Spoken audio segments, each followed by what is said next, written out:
125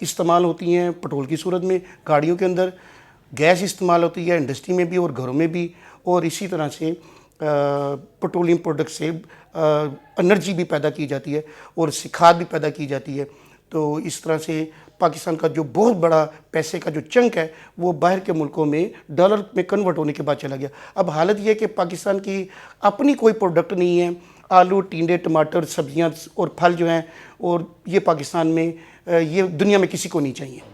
اور نہ ہی اس کی کوئی دنیا میں اس قدر ویلیو ہے کہ اس کے بدلے میں آپ یہ سمجھ لیجئے کہ ایک ہوائی جہاز اگر آپ خریدیں تو اس میں سارے پاکستان کے آلو گئے. ایک دوسرا جہاز خریدیں تو اس میں پاکستان کی کوئی ایک بہت بڑی سبزی لے لیجئے وہ ساری گئی. تو پاکستانی لوگ جو ہیں وہ بہت زیادہ لگژری لائف میں کہہ لیجئے، لیول آف ایزمنٹ میں کہہ لیجئے، اس میں چلے گئے. تو اس سے یہ کہ ان کی جو صلاحیت ہے انجینئرز کی، انٹرپرینیورز کی، انڈسٹریلسٹ کی، وہ ختم ہو گئی. اور دوسری طرف جو حکومتی لیول پہ جو ادارے تھے وہ ٹوٹل فلاپ ہیں. وہ کوئی بھی ایجنسی کہہ لیجئے، کوئی بھی ادارہ کہہ لیجئے، وہ لوگ اس قابل ٹوٹلی انکیپیبل ہیں کہ وہ پاکستان کی کوئی بھی ایسی ملٹائی نیشنل کمپنی جیسے سوئٹزرلینڈ کی، امریکہ کی اور اسرائیل کی ہیں یا انڈینز کی ہیں، کوئی اس طرح کی کوئی کمپنی بنا سکیں جو دنیا میں نامور ہو. Daraz.com یا اس طرح کے چھوٹے چھوٹے کوئی ادارے ایک دو آپ نام لے سکتے ہیں، شاید وہ اس کے لیے اسٹرگل کر رہے ہوں. لیکن پاکستان میں حکومتی لیول پہ بھی فورن انویسٹمنٹ کو یہاں پہ انٹرپرینیورز کے ساتھ، لوکل انڈسٹریز کے ساتھ ایک کراس پولینیشن کر کے اور یہاں پہ کوئی جوائنٹ وینچرز کرنا جس میں بڑی بڑی انڈسٹریاں لگ جائیں، اس میں حکومتی ادارے، معیشت کے جو بڑے بڑے نام ہیں وہ ٹوٹلی فیل ہیں. بھاشن سارے دیتے ہیں. لیکن میں چونکہ ایک ٹیکس کا وکیل ہوں، میری ایک لمیٹیشن ہے، میں اپنے ایک ٹیکس کے اپنے کلائنٹوں کے لیے سہولت اور آسانی ڈھونڈتا ہوں، گورنمنٹ کے ڈیو ٹیکسز پے کرواتا ہوں، لیکن میری لمیٹیشن ہے. لیکن میں بٹ آئی کین آبزرو کہ یہ جو بگ ماؤتھ ہیں، معیشت کے بڑے بڑے لوگ ہیں اور ایجنسیوں کے بڑے بڑے اور اداروں کے سربراہ لوگ ہیں، یہ صرف سہولتیں لینے کے لیے آتے ہیں. پاکستان کے لیے انہوں نے کوئی کردار ادا نہیں کیا. They are totally flop, failure on the part of کہ یہ اپنی کوئی ڈیوٹیز یا اپنے جو کارہائے نمایاں کوئی کر سکے ہوں. غلطیاں نشاندہی کرنا بڑا آسان ہے، ان کے سولوشنز دینا بڑا مشکل ہے. یہ ساری چیزیں ہونے کے بعد ایف بی آر کے ذمہ کام تھا کہ وہ لوگوں سے، انڈسٹریلسٹ سے، ٹریڈر سے ٹیکس کلیکٹ کریں. لوگ بڑی تیزی سے امیر ہو رہے تھے پچھلے 20-25 سال میں، اور capital formation wealth tax act ختم ہونے کے بعد ہو گئی. تو اس کا یہ نتیجہ نکلا کہ پلاٹس، گاڑیاں، پراپرٹیاں، گھر اور یہ چیزیں لوگوں کی ویلتھ میں بے تحاشا آ گئی. گورنمنٹ نے، ایف بی آر نے ایک آسان طریقہ ڈھونڈ لیا کہ وہ انڈسٹری یا اسٹیبلشمنٹ کو جو بڑے بڑے ادارے ہیں ان کو ٹیکس کے کوئی اچھا نظام دینے کے بجائے انہوں نے بھی دونوں ہاتھ سے ٹیکس لینا شروع کر دیا. سو مچ کہ پاکستان کے سسٹم کے اندر 91-92 سے نوشنل انکم، ایک پرزمپٹیو ٹیکس رجیم کا جو سلسلہ ہے وہ شروع ہوا بائی دی آرڈر، جس میں ایک سپریم کورٹ کی ایک لینڈ مارک ججمنٹ ہے، وہ وہاں سے سلسلہ شروع ہوا. فل کورٹ کی وہ ججمنٹ ہے، اس میں انہوں نے کہا کہ جی ٹھیک ہے، پاکستان میں سیل کی بیسس پہ اور ٹرانزیکشن کی بیسس پہ ٹیکس لیا جا سکتا ہے. تو import, export, supplies, contract, services, اس سب کے اوپر ایک سرٹن ٹیکس ریٹس آ گئے اور ٹرانزیکشن کے اوپر یہ ٹیکس لے لیا. اس کے بعد بھاڑ میں جائے کوئی پاکستان میں کوئی کسی کی انکم ہے یا نہیں ہے، گورنمنٹ ایف بی آر نے اپنا ٹیکس لے لیا اور ایگزمپشن سرٹیفکیٹس، اسیسمنٹس، مانیٹرنگ کے نام پہ ایف بی آر کے اندر دکانیں کھل گئیں. تو ایکسیپشنز موجود ہیں، بہت اچھے آفیسرز بھی موجود ہیں، بہت محنتی لوگ ہیں. ان کا ذکر میں پہلے کروں گا کہ ایف بی آر میں بڑے ایماندار اور محنتی لوگ بھی ہیں جو کہ بڑے لیول پہ بڑی ہی محنت سے اپنی ڈیوٹیز انجام دیتے ہیں، بڑی محنت کرتے ہیں ریونیو کے حوالے سے. بٹ سسٹم یہ ہے کہ پاکستان کا جو ٹیکس سسٹم ہے اس میں سیل ٹیکس اور انکم ٹیکس کے حوالے سے ایسی پروویژنز آ گئیں جو نوشنل پروویژنز ہیں، اور اس میں کوئی انکم کے اوپر ٹیکس لگانے کے بجائے جو پرزمپٹیو ٹیکس رجیم ہے وہ آ گیا. اور اس میں جو ٹرانزیکشن ٹیکس ہے وہ ایک بڑی ایزی منی ہے، جس میں ڈپارٹمنٹ کا کام صرف ایک ڈاک خانے والا ہے، پوسٹ آفس ہے. تو امپورٹ پہ ٹیکس کٹ گیا، کسٹم، سیل ٹیکس اور انکم ٹیکس ایڈوانس آ گیا. سروسز رینڈر ہوئی، 10% ایڈوانس ٹیکس آ گیا. کمیشن کا کام ہوا 12% ٹیکس ایڈوانس آ گیا. تو یہ ٹرانزیکشنز پہ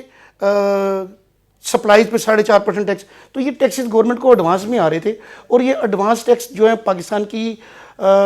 ریڑھ کی ہڈی ہے. یہ بلڈ ویسل,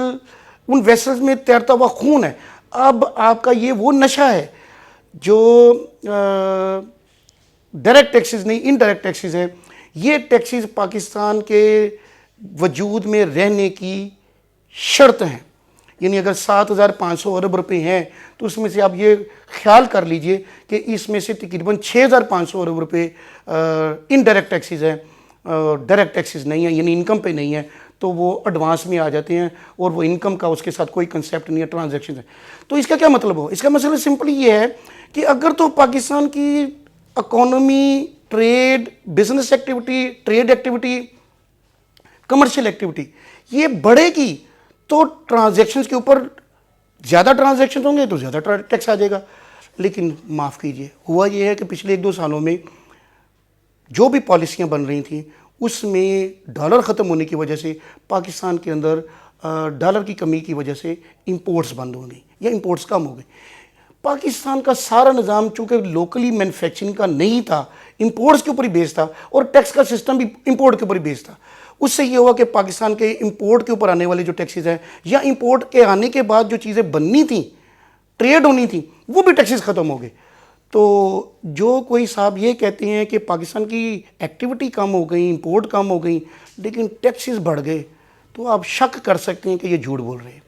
ٹیکسز نہیں بڑھے ہیں, ایکچولی نہیں بڑھے ہیں, کیونکہ ایکٹیویٹی کم ہوئی ہے تو ٹیکسز بھی کم ہوئے ہیں. کیونکہ یہ جو ٹیکسز ہیں یہ انکم بیس نہیں ہے, یہ ٹیکسز ٹرانزیکشن بیس ہے. تو پاکستان کے ٹرانزیکشنز, امپورٹس یا لوکل ٹرانزیکشنز 50% رہ گئے ہیں, لیکن ٹیکسز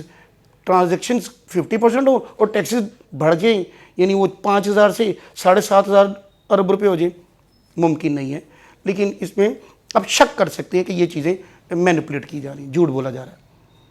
یا آپ یہ کہہ سکتے ہیں کہ پیٹرولیم پروڈکٹس یا دوسری پروڈکٹس کے اوپر ٹیکسز زیادہ لگا لیے تو وہاں سے کچھ کلیکشن آ گئی, لیکن پھر بھی وہ اتنا بڑا گیپ فل نہیں ہو سکتا. اچھا, اب حالت یہ ہے کہ پاکستان کا جو ٹیکس سسٹم ہے, چونکہ وہ ٹریڈ کم ہو گئی, بزنس کم ہو گئے, انڈسٹری بھی, پروڈکشنز بھی کم ہو گئی, تو تمام لوگوں کا جو تو عیش والی زندگی تھی, لگزیریس لائف جو تھی, وہ اب کمپرومائز کرنے کا ٹائم آ گیا. آپ کی انکم, آپ کا بزنس, آپ کی ایسٹس ٹرم ہونے جا رہے ہیں. یہ جو اندھا دھند ویلتھ بڑھ گئی تھی معاشرے میں, یہ کم ہونے جا رہی ہے. اور پاکستان میں معاف کیجئے کوئی کرائسس نہیں ہے, بالکل کوئی کرائسس نہیں ہے, ماسوائے اس کے کہ پاکستان میں ایک ہی کرائسس ہیں. وہ کرائسس ہے وہ یہ ہے کہ آپ کے پاس ڈالرز کم ہے. ڈالر کم ہونے کی وجہ میں نے آپ کو بتا دی کہ آپ پورے پاکستانی 22 کروڑ لوگ جو ہے نا, صبح اٹھتے ہیں اور صبح اٹھ کے باتھ روم جا کے نہا دھو کے صابنیں, شیمپور, پرفیومز, کپڑے استری کیے ہوئے, اور بڑی بڑی گاڑیوں میں بیٹھ کے دفاتر, اسکول, کالج, دفاتر اور فیکٹریوں میں جاتے ہیں. تو ایکچولی آپ پاکستان کے ریسورسز استعمال کریں. اور معاف کیجئے پاکستان کے 22 کروڑ لوگوں میں سے 20 کروڑ لوگ تقریباً ایسے ہوں گے جو کہ ان وسائل کو استعمال کرنے کے حقدار نہیں ہیں, نان پروڈکٹیو لوگ ہیں. تو ان کا ملک کی اس ریسورسز استعمال کرنے میں تو بہت بڑا حصہ ہے, لیکن ملک کے وسائل بڑھانے میں ان کا کوئی کردار نہیں ہے. یہ ایٹ لارج ہے. وہ آپ سڑکوں پہ جاتے ہوئے اسٹوڈنٹس سے لے کے اور عام لوگوں سے لے کے دیکھ لیں کہ وہ 3 وقت کا کھانا اور 3 وقت کی جو ایک دن میں اس ملک کے ریسورسز, بجلی سے لے کے, ایئر کنڈیشن سے لے کے, ٹیلی فونوں سے لے کے, کھانے پینے کی چیزوں سے لے کے, لباس سے لے کے, اپنی پوری زندگی میں وہ جو ایک دن میں وہ خرچ کرتے ہیں, وہ اس خرچے کو جسٹیفائی نہیں کر رہے ہوتے. تو پاکستان کا یہ بہت بڑا المیہ جو کہ شاید ریکنسائل نہیں ہو سکتا کہ اس ملک کے ریسورسز کم ہیں, اس کی آبادی زیادہ ہے, ان ریسورسز کو استعمال کرنے والے زیادہ ہیں, اور وہ تقریباً 22 کروڑ کے 22 کروڑ لوگ بہت ہی بڑی اور اعلیٰ زندگی, خاص طور پہ جو سویک ایریاز میں رہتے ہیں, وہ استعمال کرنا چاہتے ہیں. ڈالرز نہیں ہیں, ڈالر ہوں گے بھی نہیں, ڈالر آئیں گے بھی نہیں. ڈالر جتنے ایڈ میں, لون کی صورت میں آئیں گے وہ خرچ ہو جائیں گے. پاکستان کا جو ٹیکس سسٹم ہے وہ انتہائی نامعقول ہے, یہ سکریپ ہے, یہ کہیں بھی دنیا میں ایسا نظام نہیں ہے.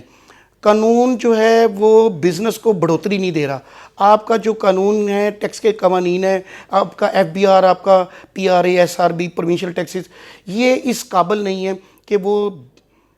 بزنس کے لیے انقلابی ہوں, بزنس یا انڈسٹری کو بڑھائیں. یہ اس طرح کے قوانین نہیں ہیں. یہ ایک طرح سے ٹیکس ڈپارٹمنٹ کے ساتھ ٹیکس پیئرز کا ایک آنکھ میں چولی کا ایک فٹ بال کا میچ ہے. کبھی وہ 2 گول کر دیتے ہیں, کبھی وہ 2 گول کرتے ہیں. اب یہ دیکھیں کہ ابھی ڈپارٹمنٹ نے ایک نیا جو ایف بی آر نے, فیڈرل گورنمنٹ نے ایف بی آر کے ذریعے 3 نئے ٹیکسز لگائے ہیں. سیکشن 7E کا ایک نوشنل ٹیکس لگا دیا کہ جی آپ کی پراپرٹیز ہیں, اگر وہ پراپرٹیز کا استعمال جو ہے بزنس کے لیے یا ذاتی رہائش کے لیے نہیں ہے, یا وہ پراپرٹی گورنمنٹ کو ٹیکس نہیں دے رہی, تو ایسی پراپرٹی جو کہ آئیڈل پراپرٹی ہے, سم سورٹ آف پلاٹس پڑے ہوئے ہیں, اوپن پلاٹس ہیں, یا آپ کی کوئی ایسی جائیدادیں جہاں خالی پڑی ہیں اور گورنمنٹ کو وہاں سے کوئی ٹیکس کی آمدنی نہیں ہے, آپ کو تو نہیں ہے لیکن گورنمنٹ کو بھی نہیں ہے, تو گورنمنٹ نے اس کے اوپر سیکشن 7E میں ایک نوشنل ٹیکس لگا دیا کہ ہم فرض کریں گے آپ کی اتنی انکم ہے اور اس انکم کا اتنا ٹیکس ہمیں دے دیں, جو کہ آج کی پراپرٹی کی ویلیو کا 30 جون 2022 کی اس پراپرٹی کی ویلیو کا 1% بنتا ہے. اگر آپ کی ایک پراپرٹی آپ نے 20 سال پہلے 1 کروڑ کی لی, اب وہ 10 کروڑ کی ہے, تو سمجھیے کہ 10 کروڑ کا 1% 10 لاکھ روپیہ آپ نے ٹیکس دینا ہے, اور یہ ہر سال دینا ہے, 2022 میں بھی, 23 میں بھی, 24 میں بھی, اگلے سالوں میں بھی. یہ ایک مستقل ٹیکس لگایا گیا. ایک تو یہ نیا ٹیکس لگا ہے جس کی بہت زیادہ تکلیف ہے ٹیکس پیئرز کو کہ بھئی ہماری یہ انکم یہ some sort of wealth tax, یہ ایک طرح کا ویل ٹیکس ہی ہے. اسی طرح سے آپ کے جو ایسے باہر کے ملکوں میں پڑے ہیں, ایک ایسا انہوں نے دیا ہے سی وی ٹی کے حوالے سے کہ باہر کے ملکوں میں جو ایسٹس پڑے ہیں وہ اگر آپ کے 10 کروڑ سے زیادہ ہیں تو اس کی gross value, not net value, یعنی آپ کی اس کے اندر لائبلٹیز منہا نہیں ہونی, بلکہ وہ جو گراس ویلیو ہے, چاہے آپ کا اگر 20 کروڑ روپے کا ایک ایسٹ ہے جس کے اوپر آپ نے 19 کروڑ کا لون لیا ہوا ہے, تو وہ کہتے ہیں جی 19 کروڑ میں سے مائنس کر کے 1 کروڑ نہیں, آپ 20 کروڑ کے اوپر ہی 1% ہمیں ٹیکس دے دیجئے, وہ 20 لاکھ روپے بنتا ہے. یہ سی وی ٹی بھی ایک نیا ٹیکس لگایا. سندھ ہائی کورٹ نے اس کو کہہ دیا کہ نہیں جی آپ یہ ٹیکس 2023 سے لگائیں. لٹیگیشن چل رہی ہے کیونکہ ڈپارٹمنٹ ابھی اس میں انٹرا کورٹ یا سپریم کورٹ میں چلے گئے ہیں, اور کل ہی میں ایک کیس کراچی میں کر کے آیا ہوں, تو اسی حوالے سے تو یہ سی وی ٹی بھی ایک نیا ٹیکس لگا جو کہ ایسٹس کی ویلیو کا 1% ہے. 7E میں نے آپ کو بتا دیا وہ بھی تقریباً 1% of the value of as at 30 June 2022 سے بنتا ہے. ایک تیسرا ٹیکس انہوں نے لگایا کہ اگر کسی بھی صاحب یا ادارے کی جو انکم ہے وہ 15 کروڑ سے زیادہ ہے اور وہ 30 کروڑ سے بھی اگر بڑھ جائے تو 1% سے لے کے 4% کی کیٹیگری انہوں نے بنائی ہے کہ ہمیں وہ بھی ٹیکس دیجیے. یہ ٹیکس دینے کے بعد آپ کی انکم ہے تو اس کے اوپر مزید ٹیکس دیجیے کیونکہ آپ امیر ہو گئے ہیں. یہ تمام ٹیکسز کانفسکیٹری ہیں. یہ تمام ٹیکسز گورنمنٹ کو مجبور کرتے ہیں کہ لوگ جو امیر ہو گئے ہیں یا امیر ہونا چاہتے ہیں یا جو بزنس کریں ان کے پیسے کا بہاؤ خزانے کی طرف ہو جائے, اور خزانے کا بہاؤ گورنمنٹ کی ان چیزوں کے استعمال کی طرف ہے جو کہ ڈیفنس بجٹ کی ڈیفنس میں یا گورنمنٹ رن کرنے کی جو جیسے تنخواہیں ہیں بیوروکریٹس کی, عدلیہ کی, فوج کی وغیرہ وغیرہ, وہاں پہ استعمال ہو جائے. آپ یہ سمجھ لیجئے کہ اگر آپ کا 7,500 ارب روپیہ بجٹ ہے تو اس بجٹ میں سے جو آپ کا پی ایس ڈی پی وہ تقریباً 10% آپ سمجھ لیجئے کہ وہ پبلک سیکٹر ڈیولپمنٹ جو آپ پہ خرچ ہونا اس 7,500 میں سے 750 یا 800 ارب روپیہ آپ کے اوپر لگنا ہے. باقی 90% جو پیسے ہیں جو آپ کے بزنس سے لے لیے جائیں گے, آپ کی انکم میں سے لے لیے جائیں گے, آپ کے ٹرانزیکشن سے لے لیے جائیں گے, وہ جو شیئر آف دی گورنمنٹ ہے وہ گورنمنٹ استعمال کرے گی, اور کہاں استعمال کرے گی, آپ پہ نہیں کرے گی. پکی بات ہے کہ وہ آپ پہ نہیں کرے گی. تو بات یہ کہ اس سے یہ ہوتا ہے کہ یہ بالکل ایسا ہی ہے کہ اگر ہم ایک بزنس سے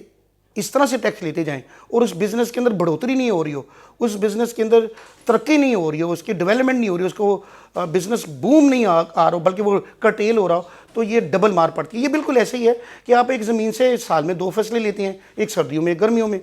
تو اگر آپ کو کہیں نہیں اس زمین سے میں نے 4 فصلیں لینی ہیں تو بھئی آپ ایسا کرو کہ اس زمین پہ کھاد زیادہ ڈالو,